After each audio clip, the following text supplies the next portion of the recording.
Ibra, kwa nini siku hizi unalala sana darasani na unazidi kuwa mzembe? Hata matokeo yako ya darasani siku hizi hayaridhishi. Kwani una tatizo gani Ibra? Au umeshaanza kujiingiza katika vikundi vya vuta bangi? Au siku hizi umejiingiza katika mahusiano ya kimapenzi mwanangu? Hem, niambie shida ni nini Ibra? Naam mwalimu, mimi wala sivuti bangi na wala sina uhusiano na mtu yoyote wa kimapenzi.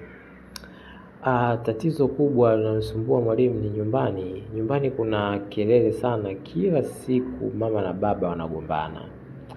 Kelele zao zinaniumiza sana kisaikolojia, sababu nakosa amani kabisa mwalimu.